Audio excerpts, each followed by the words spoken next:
Mick Jagger once told me that one of the reasons that he thought the Stones had kept on going is because they were allowed to sort of step outside, that they were allowed to kind of do creative things outside the band, but then come together. And, I think that you guys have certainly done that. And you've also, like you did, working with Timbaland, doing all these different creative things from album to album. You didn't always do the same things. You stretched creatively. You have to keep experimenting, I think. Absolutely. And if we hadn't made that last album, we wouldn't have been where we are today. We couldn't have swung the car around and gone back to the territory that we've been to on this album.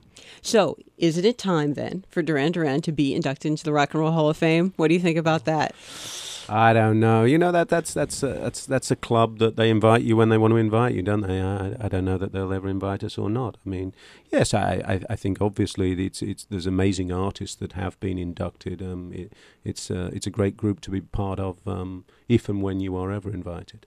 We'd love to, but our world doesn't really revolve around awards, reviews, and things like that. We've learned to kind of continue and thrive despite whatever people write or whatever awards people. I mean, the funniest one actually in that respect was that when we did the reunion, we got back together and our manager Wendy said, "Oh, would you give an award on the MTV Awards?" And we looked at each other and said, "Well, I don't know. It's funny because if anything, we do feel that MTV was quite a big part of our early career, and that we were quite a big part of MTV. And they've never even given us anything at all in 20 odd years. So it's kind of a bit strange going on and giving an award, isn't it?" And she said, no, I really think we should do it. And it's to Justin, who you're going to be working with, or whatever it was. And so we went on, and we had no idea whatsoever when they gave us the Lifetime Achievement Award. No idea. I don't know how she managed to keep it completely quiet, but we were she gobsmacked, completely shocked. But that was actually a nice surprise. Well, that Video Vanguard Award should be named after you guys, as far as I'm concerned. Just a couple more questions. You guys were famously Princess Diana's favorite band. Are you keeping track of the royal wedding? Do you have an interest in watching that? No. Really? I'll tune in if it's on television, for sure. And I wish them good luck, because the one thing is, being in that family, I don't think is as easy in many ways as it might look, and as glamorous as it might look. They all have to work incredibly hard, and we met William before. We did some things for a charity show for his mother, and he was very charming.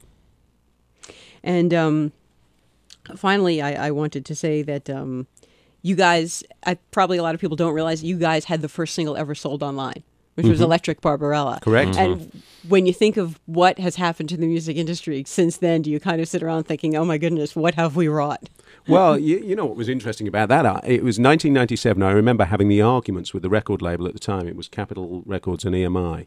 And trying to persuade them that it was actually a great idea for artists to be able to sell things directly to anyone who'd want them in the public through the internet.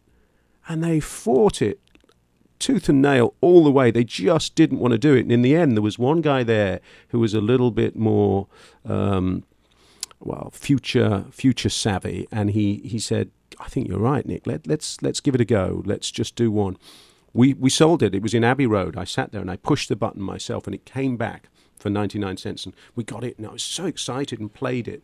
And this was in the times of Napster, so it wasn't as if people were not getting things online. It's just they weren't paying for them. And I thought, well, we just paid for that. Within the next 12 months, everybody, every record label, every artist is going to be selling things like this because it's perfect. And then you see what happened. It's extraordinary how it all went so badly wrong with the labels, but now obviously it's starting to settle. But strangely enough, a lot of people still want the physical product. We've had so many people that have waited and waited and waited because they want to get their hands on the artwork and the physical product. So I think it still has a great place. I think the CD. I think it's going to be around for. It'll be around for a while, but I have to say quite a few more I've years. got more of a vinyl fetish than CD. I still like records. I'm waiting for the the premium quality vinyl to come out very soon. Yeah. I think it's nice when you see that a lot of the young kids are really into vinyl now. And then we have Record Store Day. Are you guys releasing anything? What are you putting out? Yeah, we're putting out actually a remix of Girl Panic that David Lynch did for us, which is really quite special. And I think we're going to be in San Francisco on that day, so we're looking to do something that we should support that day. Everybody, artists, bands, everybody. That's great. That's great. Well, the album is All You Need Is Now. It was wonderful to speak with you guys. Best of luck with the upcoming tour and everything. And it was thanks for coming by. Thank you very much.